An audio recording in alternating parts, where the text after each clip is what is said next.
Thank you all for coming, and we do have pretty good weather, so thank you, Orwa, and the weather. I'm Harry Sharma. I'm the manager of the Canada-India Center here at Carleton, and we are excited to partner with Mr. Jain to officially launch the 2016 edition of the A-List. Thank you, Mr. Jain, for partnering with us again this year. As many of you know, the center strives to enable closer ties between Canada and India. And we do that by leading and supporting research in areas of strategic importance, by facilitating connections for researchers and startups, and by raising awareness through publications and holding events such as this one. And I do want to thank our co-sponsor, the Shastri Indo-Canadian Institute, for their generous support. So at this point, I would like to invite President and Vice Chancellor of Carleton University, Dr. Roseanne Rante, to say a few words.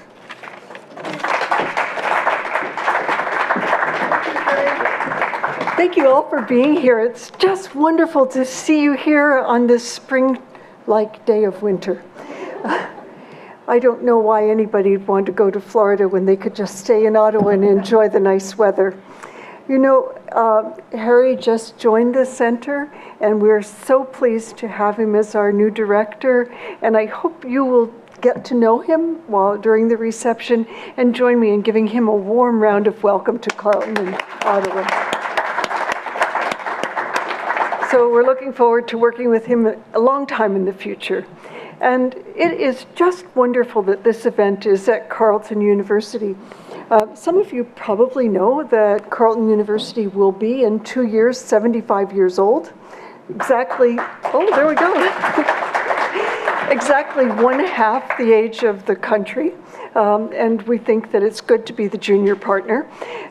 We will be celebrating exactly at the same time, and as we're getting ready to celebrate, we keep thinking, why should we celebrate? What is special about Carleton? What are the real reasons that we want to put forward for our celebration? And we always say, first of all, we have strong roots in the community. We are one of the only university in the country that was founded by the community, not by a religion, not by the government, but by the community in the basement of a school in Old Ottawa South. So we were founded to serve people who were coming back to Canada after the war.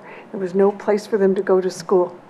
So this was really interesting. It was also interesting that we were the only university that wasn't founded by a church or a government, and we're open to people of all cultures, all religions, and all parts of the world, and we always have been. So when we talk about Carleton, we always remember that we're international. We always remember that we are interdisciplinary, and we always remember those strong community roots. So for us to work with Mr. Jain on this project is just natural. It's natural because he's a strong part of the Indo-Canadian community in this country. It is natural for us to recognize the partnership between India and Canada and the great ties that we have, and foster students who want to come to Canada from India, and our students who want to go to India. And we have a number of them there right now this semester. In fact, there are more students from Carleton who have gone to India than any other university in Ontario. So we are a very strong supporter of student exchanges. And finally, we really are interdisciplinary, and that means that we like journalism and communications. That's what Mr. Jain is about. We like science and technology. We like leaders who are in every one of those fields, and Mr. Jain celebrates them. Now, there's a great Canadian literary critic, Northrop Frye, and he said, nobody has a crystal ball. In fact, the only crystal ball that you can have is the rear view mirror of your car. He said, you look in there and you kind of get an idea of what happened, and you can get an idea of the future. Well, I don't know. Mr. Jain has the best rear view mirror of anybody that I've ever seen, because a few years ago, he said on his own, we need to recognize Indo-Canadians who have done leadership, have played leadership roles in the community. And this will advance our community. He said, I need to recognize Canadians that support the Indo-Canadian community. And he started this publication. And, you know, I can't imagine anybody more prescient, because 3 or 4 years later, we have 20 Indo-Canadians MPs in this country. Who would have thought of that 4 years ago? And I actually wanted to check, I think it's yes, and 4 members in the cabinet.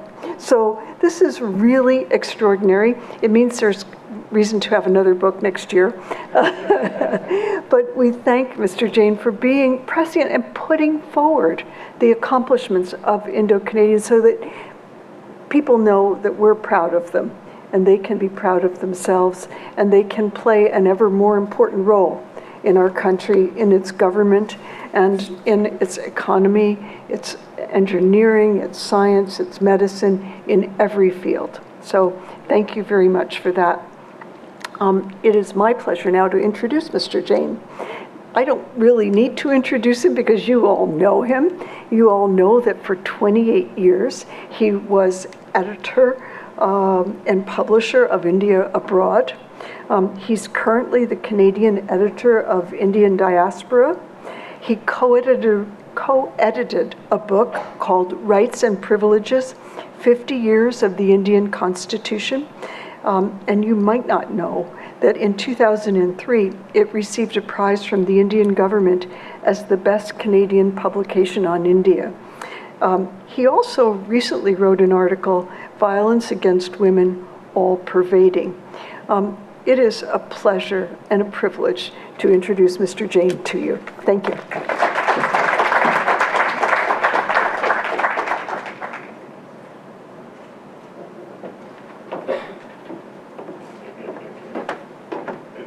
Dr. Runte, thank you very much for being so generous.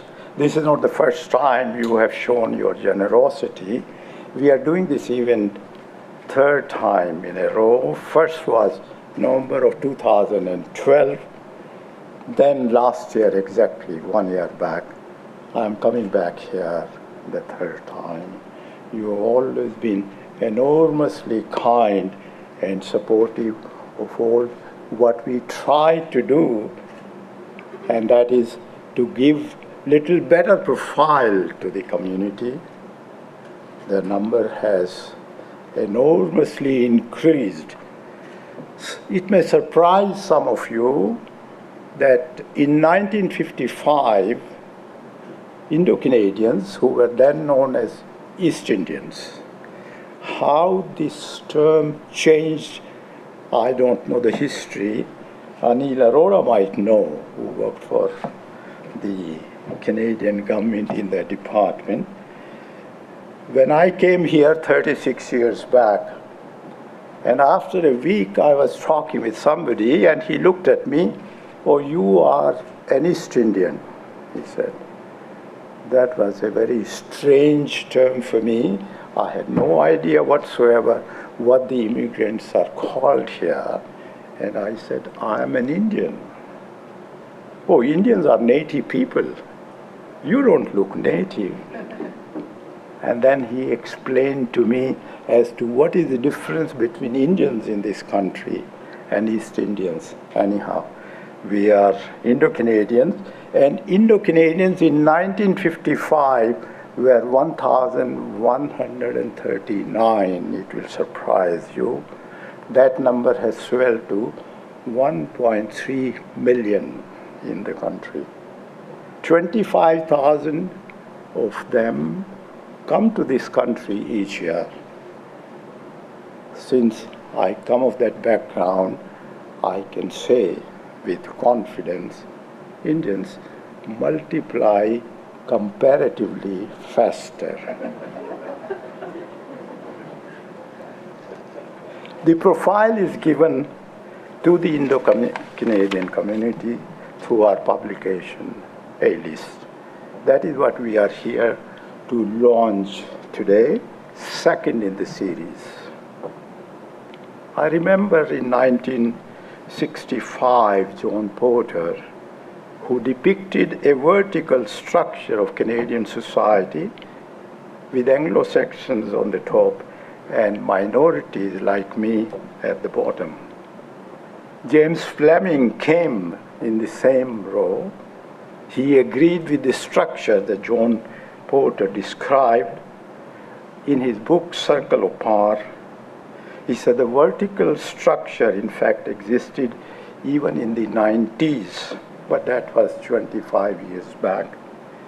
I quote here Edward Greenspan, who till recently was the chief editor of the Globe and Mail, and I quote, "While other countries struggle with issues of openness and tolerance, Canadians, Indo-Canadians included, also other religious and ethnic minorities, actually enhance their extraordinary diversity and celebrate it as a proud symbol." And he continues, "The profiles of the creative geniuses, goal-oriented high achievers with lofty vision for the country follow Indo-Canadians. In real sense, are amongst the builders of a new Canada. We are the builders of this country." In the A list, I try to define community leaders as those who are known for the work they do, but will also not be defined by it alone.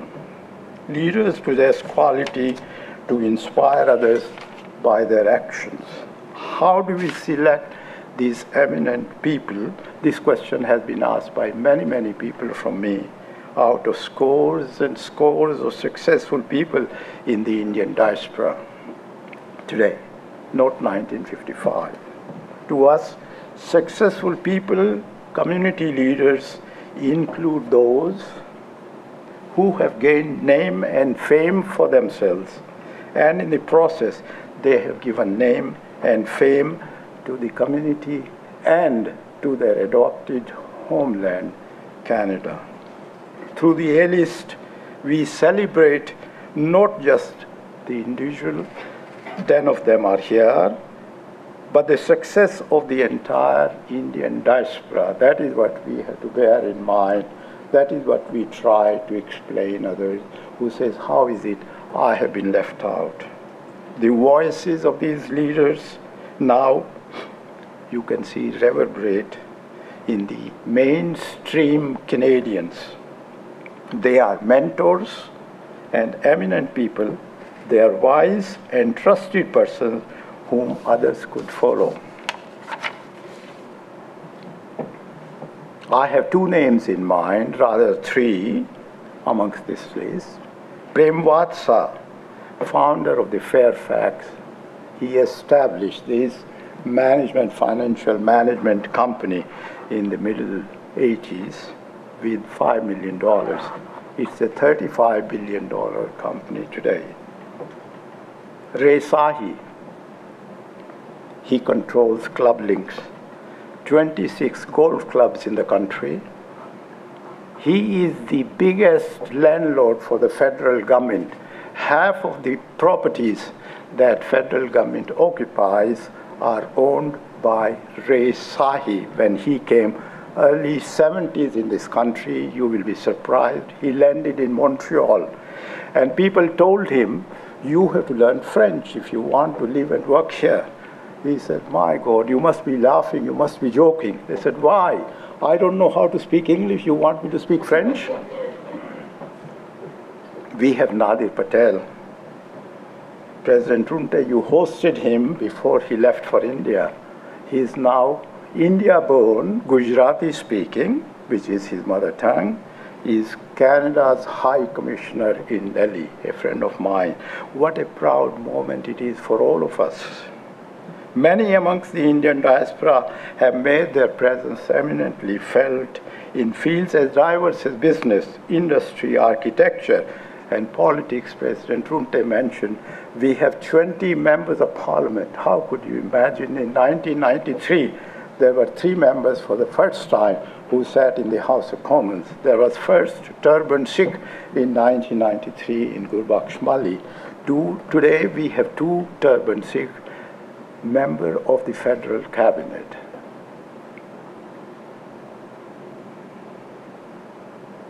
They have impacted these 24 federal ministers, persons like Prem, Watsa, Resahi, etc. that I mentioned, the entire Canadian society, and continue to impact it in a positive and creative manner.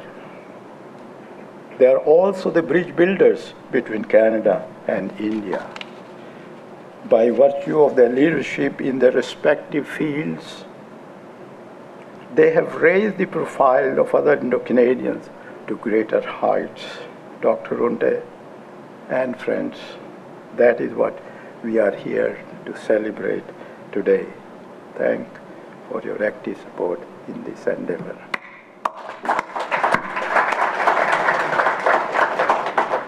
Now the main task, to introduce our keynote speaker of this afternoon. He is an acclaimed researcher on behavior, insights, and economics. He has worked with several governments, not-for-profit, and welfare agencies in helping them design informed products and processes that he is leading figure worldwide in the new fields of behavioral economics, or what he calls nudge economics. He is now with the Privy Council doing some work for 1 year. He has widely spoken on these issues on Parliament Hill, at several national and international conferences, also at OECD. He advises the Ontario government on this subject, as well as several US government agencies in behavioral insights. He is the author of several books.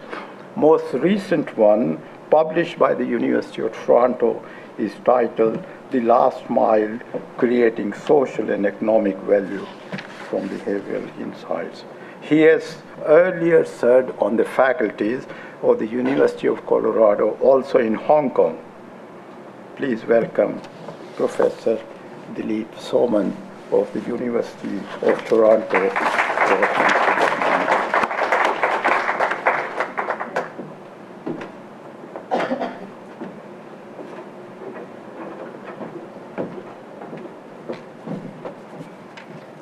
Thank you, President Runte, Mr. Jain, distinguished guests, friends. What a fabulous occasion. I was lightheartedly joking with Mr. Jain earlier. When last year, when the A list was launched, we were all wondering what the next one is going to be called. Is it the B list? And he said, no, everybody stays on the A list. And it's an honor for me to be here. It's fortunate that I'm spending the year in Ottawa, and so I can be here today. And I would like to first start off by thanking you, Mr. Jain, for doing everything you do. All of the 54 people in the A list would not hesitate to continue the work if they weren't being recognized in the way you have. And I can safely say that. But it's nice to be recognized. And on behalf of everyone on that list, thank you so very much for this initiative. It's absolutely appreciated. Let me try and do 3 things today. I know I'm standing between you and a cocktail reception, which is never an enviable task. But I'll try and be brief. And I would like to do 3 things. I'd like to talk about folks who are on the A list as not people who have achieved something, but as a collection of stories. And I do want to encourage everyone to read the A-list. Oftentimes we have publications like this, we shake each other's hands, we congratulate, we thank each other, and the publication sits on our bookshelf, never to be opened again. And I would encourage people to look at it, because it tells the story of 54 people as a passage through time, as opposed to what they are today. And they're fabulous stories. There are stories about people that were born in Canada. There were others that moved here at a very young age. There were people that came when they were referred to as East Asians. There were others who were called aliens. It was all interesting. And there are yet others like me who I call myself an accidental Canadian. And I'm going to tell you how that happened. But it's interesting that at the end of the day, we've all converged into a forum like this one. But there are many ways to get here. So I want to spend a little bit of time on my story and telling you a little bit about what I've learned about Canada and Indo-Canadians and what a lovely place this is. I would then like to spend a few minutes answering the question that I get asked so often: why is it that Indo-Canadians are always so successful? And I don't have an answer. I don't have the answer, but I have three hypotheses that I'm going to toss out. And then finally, I want to leave us on a slightly more sobering note, a caveat, so that we can ruminate on those ideas as we enjoy drinks afterwards. So let me start off with my story. Why am I an accidental Canadian?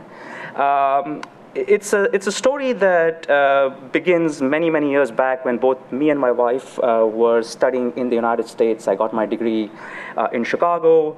She got hers in Chicago and then in Boston at Harvard. And at some point in time, we decided to leave, go back to India, spend some time for family reasons. We spent some time in Hong Kong. And then we were thinking of moving back to North America to build our careers in academia and medicine, respectively.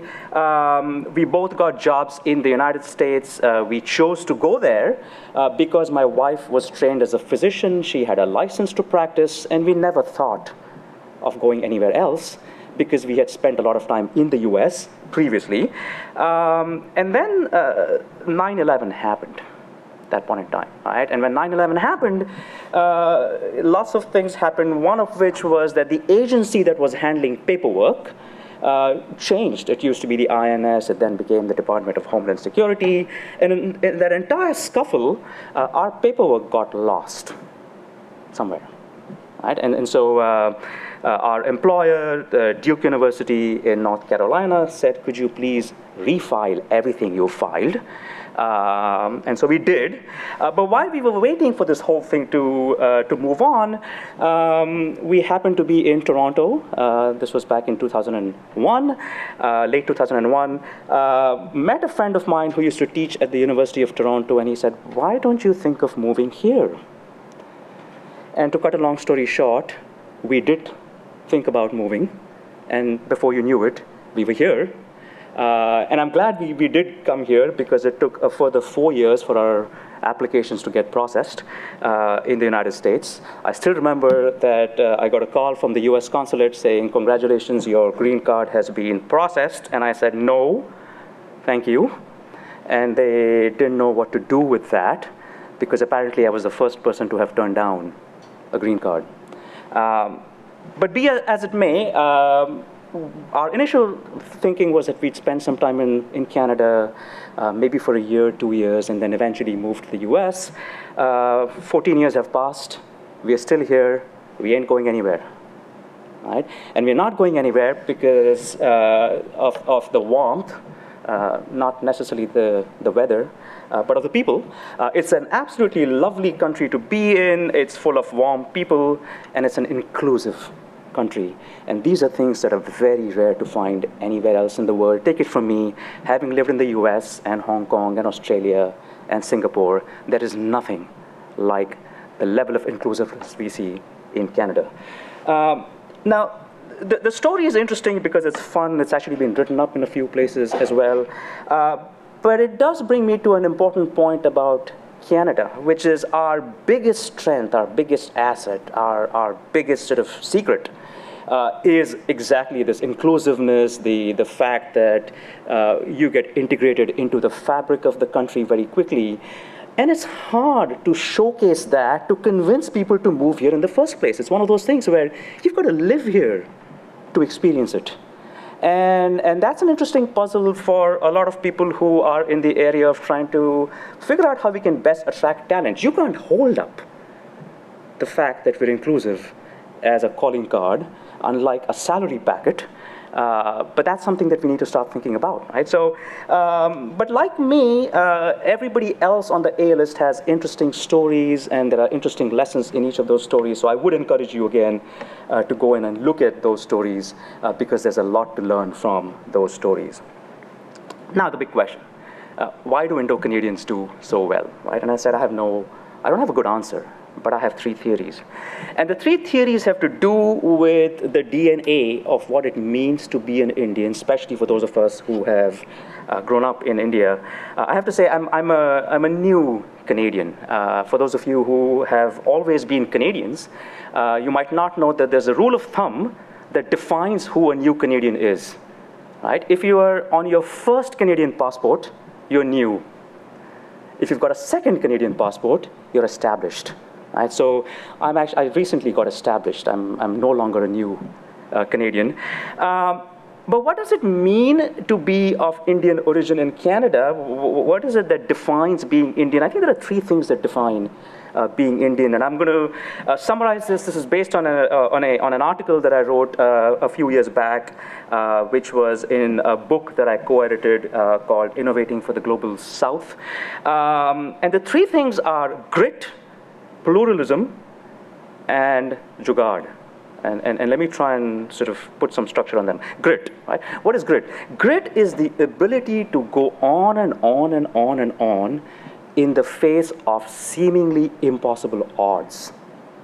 Right? And a lot of my Canadian friends remark this to me when they go visit India for the very first time, or they deal with people, and they say, well, you guys never know how to say, I'm going to stop, because you just keep going. Right? And I think it's a property of the environment in which I grew up in, and many of us grew up in. As one of my friends says, things never worked in India. So if you waited for the system to work, you would get nowhere. So you just have to keep gritting away. Right? And I think that's something that works wonderfully well for people who've moved to a new culture and are in a new environment, is the grit, the fact that they learn to persevere, and the fact that they never give up. So that's one property that I think defines the success of Indo-Canadians. Here's a second one, pluralism.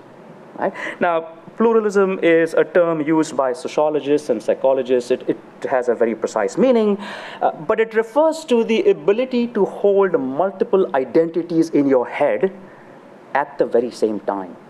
Right? I was just flipping through a picture essay that was released about 6 months back on India by Swapan Parekh, who's a very well-known photographer.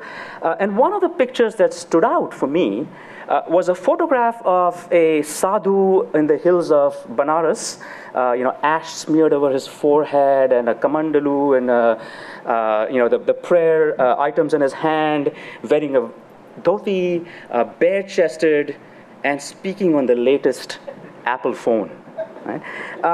And it signals not just the fact that contrasting worlds often collide, and collide successfully in India, but that people have the ability to be high-tech simultaneously with the ability to be religious. Right? Think about our festivals. When you go to a Diwali celebration, or a Ganpati celebration, or a Eid celebration, a lot of the folks who are there aren't there for religious reasons. They're there for cultural reasons. They could be a Hindu and a Muslim at the same time. They could be a Sikh and a Parsi at the same time. They could be forward-looking and backward-looking. They could be progressive yet conservative. They could do everything at the same time, and that defines Indians. I haven't seen another group of people who are as pluralistic as Indians are, and it's a rare skill. And that works amazingly well when you move to a different culture. Right? You could be an Indian at heart, and yet you can be a Canadian. You could be liberal. You could also be conservative. You could adopt a new religion. You could keep your old one. You could follow Canadian festivals. You can also follow your Indian ones, and you can sing the Indian national anthem with the same gusto that you sing the Canadian national anthem.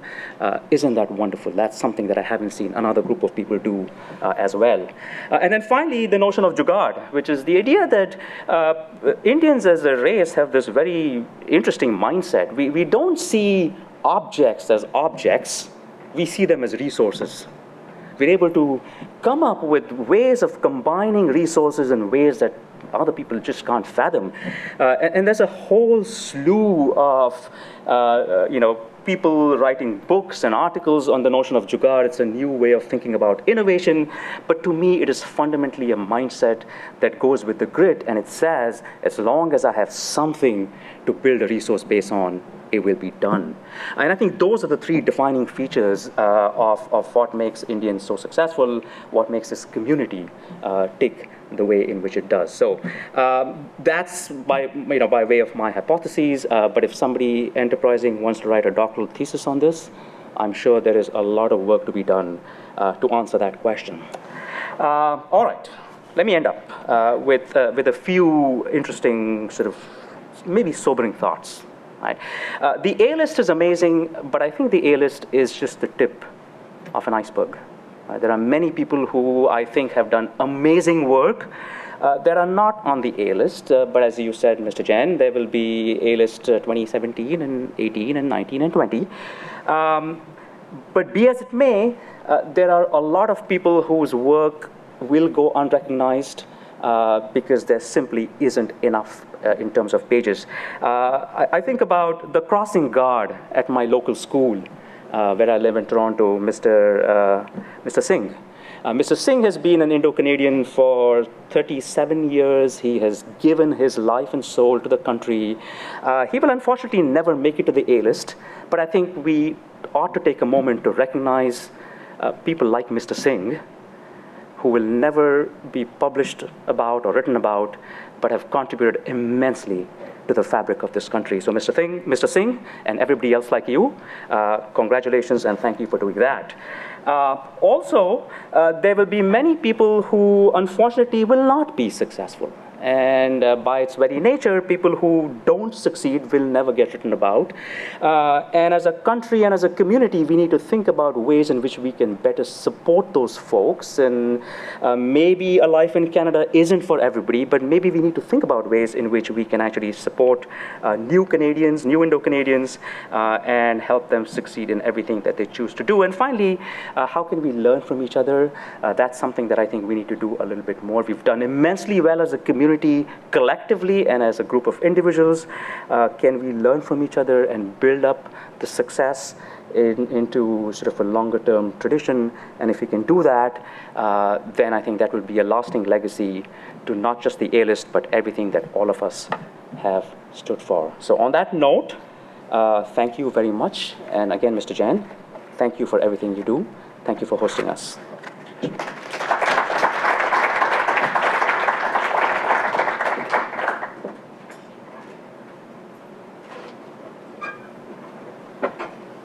Thank you very much, Professor Soman, for going and using adjectives which I'm not sure whether I deserve or no, but it's a tremendous keynote speech. I want to make an addition to what you said as to why Indo-Canadians, Indians, succeed and succeed fast. It does not mean there are people who have not been left behind. What is important for Indians, part of their DNA you spoke, part of what the tradition is respect for elders. That is never compromised, it is not allowed. Emphasis on education, that is not compromised either.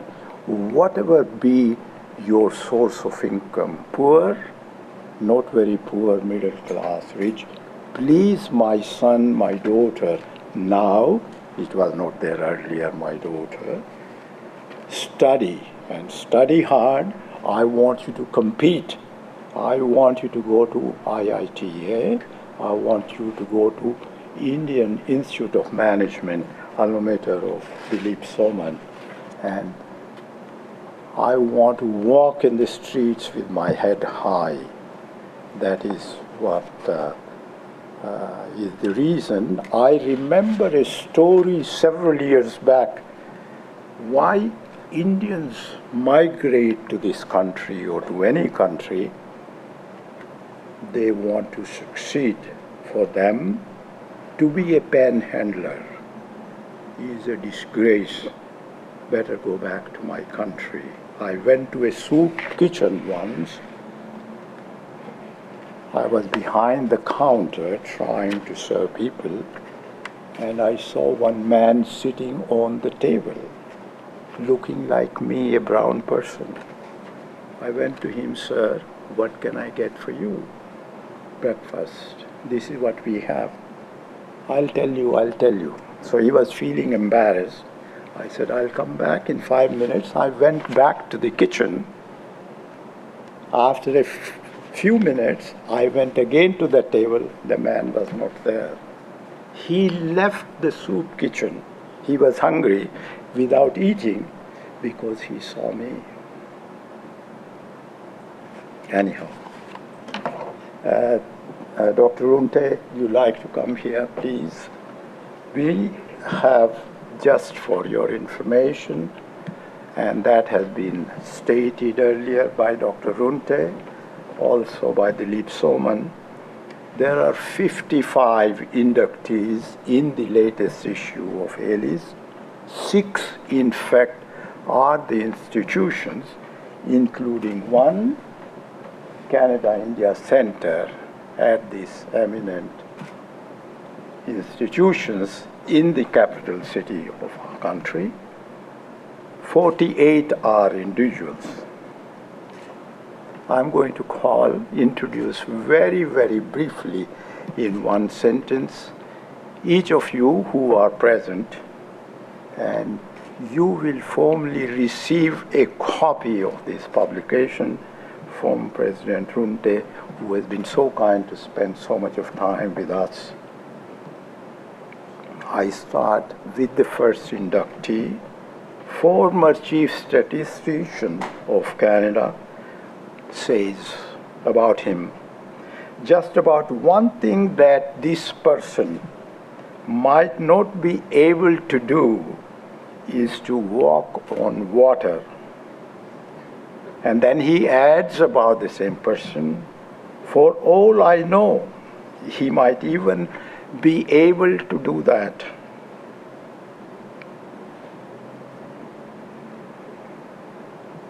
The ALIS present here today,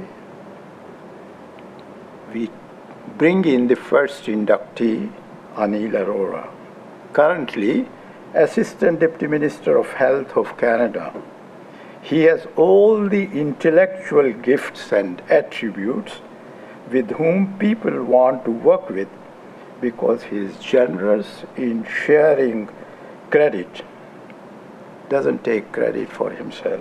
He exudes confidence and he's able to bring the best of people. Dr. Runte, here is Anil Arora.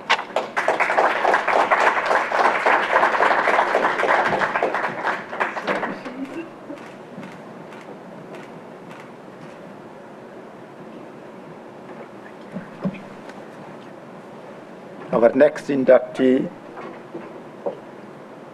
there was Nehru's quota, permit and license Raj.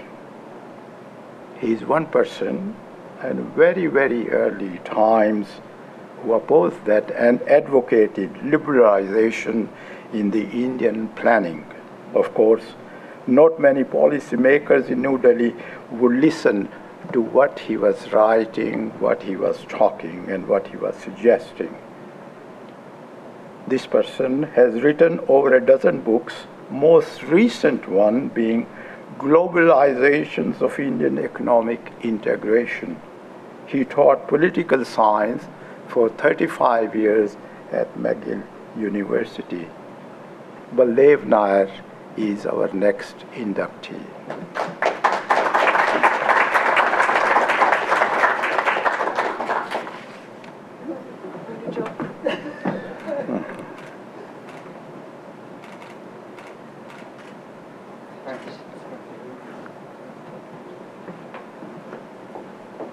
Our next inductee is widely known to inspire women to support each other.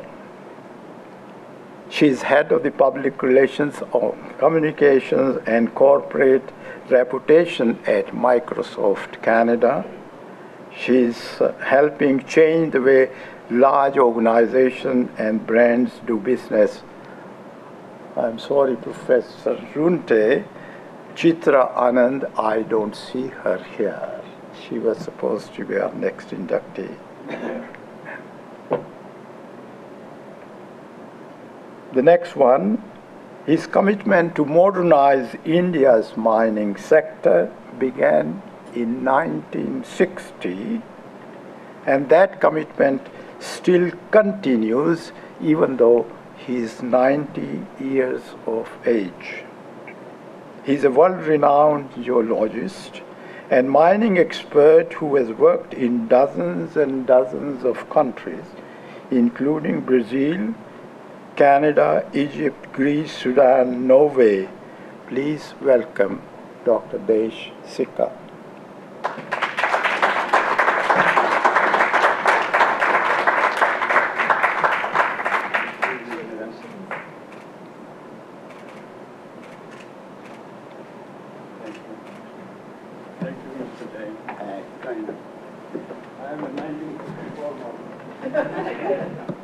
Next is Dilip Soman.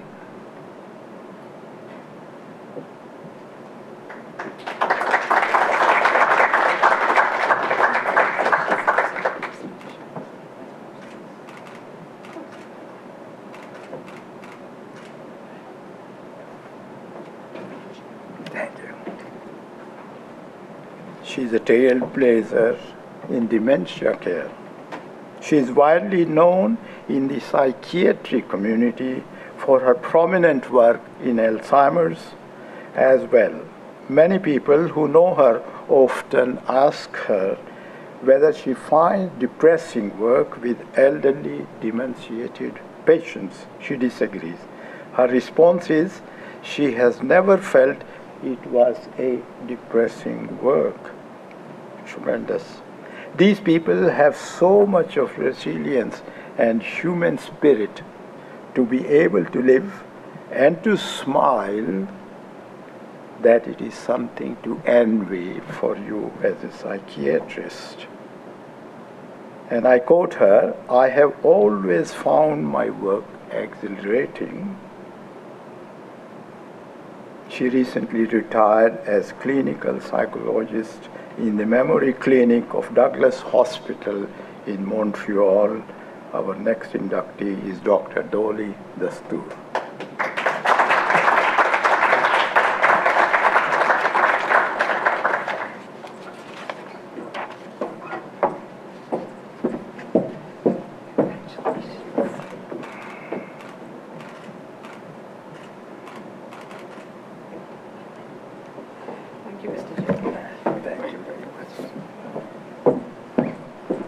It's an interesting story of this young person sitting with sash here. As for several years, she dreamt of participating in Canada-India beauty pageant. And part of this, she traveled to Mumbai, to learn belly dancing. That is what she wanted to perform, part of the talent competition last year. To her bad luck, and year before the competition, she fell during a dance performance and she broke her leg. For that, she had to go through a knee surgery, and sadly she went into depression. She was, however, determined. When the time came, and I know the date, I was there on 15th of August last year, she had screws in her knee and she performed belly dancing in front of 700 people. And that is how she wears the sash. She does not have the crown. Please welcome Monaswi Man. Please.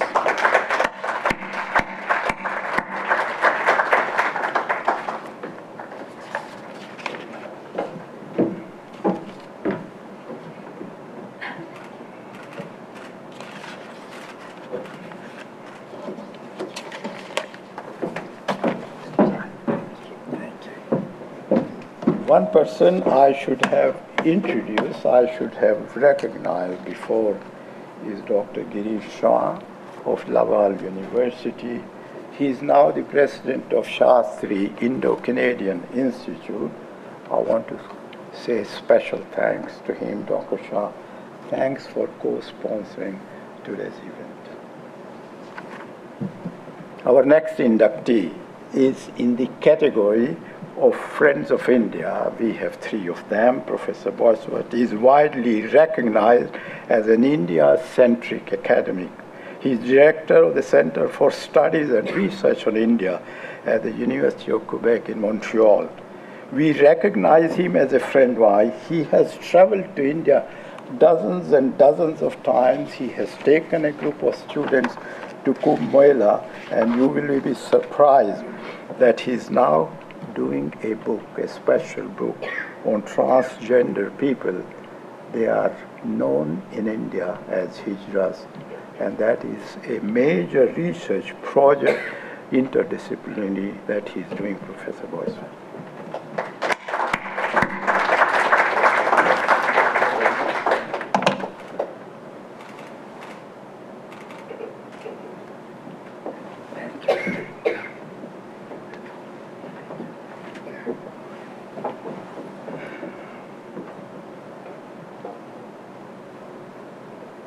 Thank you, Dr. Runte.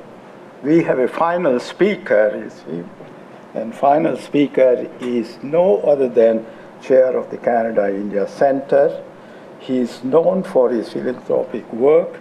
He stands tall both as a humanist engaged in doing public service. Through his generous donation, he gives $100,000 to the center.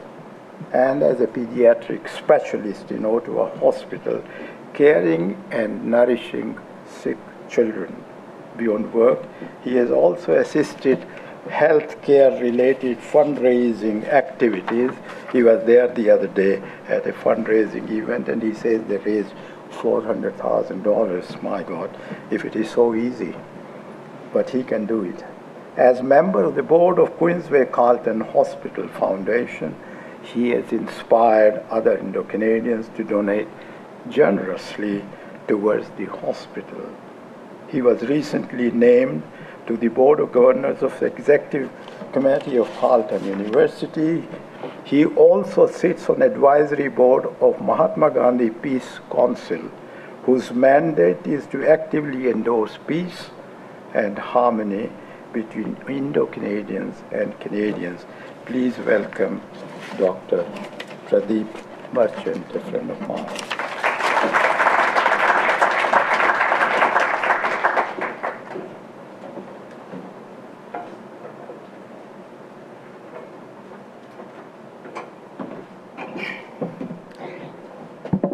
Thank you, Ajit. With that kind of introduction, I don't know what to say.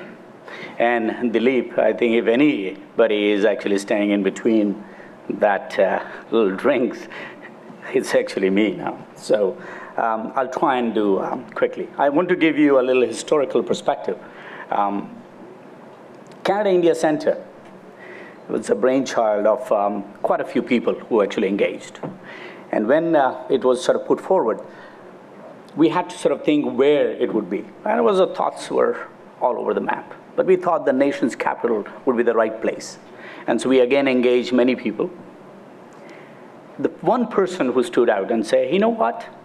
We should have it at Carleton University. And we all actually said, okay. We worked with the High Commission of India.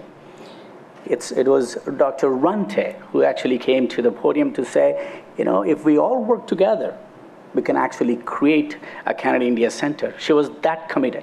In that year when we actually started our center, she made 4 trips to India, connected with so many universities, develop the kind of environment at the Carleton University, because we at Carleton University did have a major interactiveness and major international studies. Once we did get established, it was us from the Ottawa community to sort of move that entire project forward. And I would be remiss if I did not include my fellow founding board member, Dr. Goel. He's always been there whenever we actually started any project, and he's always been very supportive. But we didn't stop here. We actually engaged the folks in Montreal. We got support from Vancouver. We got support from Toronto. And so we managed to raise a significant amount of funds to get this Canada-India Center going. I think over the years, we've engaged with many political leaders who have actually come to Canada, from India particularly, and political leaders who've gone to India in actually bringing the platform in which we can actually have a conversation to actually improve the Canada-India corridor. Now, before I actually thank a whole lot of people, I have one complaint about Mr. Jain. I know you praise him so much, so I need to bring him down. So the last year, as a fellow A-lister, he writes to me, Dr. Merchant, we need to do this. And I said, okay, sure, you can go ahead and do that. He said, the date is fixed, it's February 2nd. And I said, no, but I'm out of the country. I said, okay. And he comes back, but I'm going to go ahead anyways on a February 2nd. He still expected us to pay for the whole thing, and I think we did pay. And we actually bought a lot of copies as well to distribute. But thank you again, Mr. Jain, what you do. And this is an amazing way to recognize so many. And I think, Dilip, you said it very clearly. This is just the tip of the iceberg. When I go into our own community here in Ottawa, I find so many leaders, so many people doing countless amount of work, and in fact, such a worthy work that they do go unrecognized.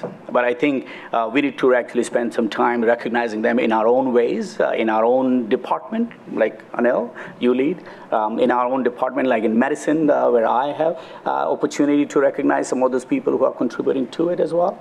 But it's important to recognize, because that's where incite you to do more, to give more, and to bring some more thing on the table. Thank you, Dr. Runte, for your thoughtful comments earlier in your opening. Dilip, I think you said it quite good. Because I do believe that, yes, we do have greed, and we have in our DNA. I don't gamble, so I don't know about that last one. I'll accept that one. But it was a wonderful way of recounting what Indo-Canadians and Indians are made of. But I think, Anil, you hit that on the nail. Education for every Indians, and I'm sure it's for every Canadian as well, is the paramount important. I wouldn't be standing here right in front of you had I not educated myself. Even through hardships in India, you are asked to educate, because that can only break the cycle of poverty, cycle of actually getting ahead of your game. And that's why so many of us may in fact have a lot more in India, but do come out because we want to have an education, higher education, not only for us, but also for our kids and for our next generation. And that makes us so much different, because we put that whole emphasis on it. I have two kids, both of them are educated. And all my friends ask me, are they off the payroll yet? Because this is what the Indian parents do. They pay for their fees, they pay for everything. And so that's how the Indians keep going forward, because there is so much amount of emphasis on the education. Ajit, I really want to thank you for continuing to do so. And as long as the Canada Center, as long as you ask for to hold this event here at Carleton University, you will have our support. Thank you. Again, give him a big hand, ladies and gentlemen.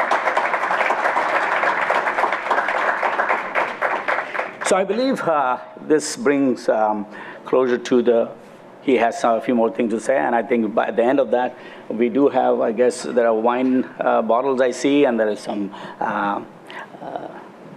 there's some food as well. Exactly. So with that, I'll say thank you again for attending. It's really been a pleasure to welcome you at Carleton University. Thank you. This was supposed to be end of the evening, but unfortunately, person I should have called earlier, I forgot to do so. It's something wrong. I'm telling Dr. Dolly this too. Our friend Girish Shah, who is the president of Shastri Indo-Canadian Institute, and they are co-sponsoring today's event. I must call him to say a few words.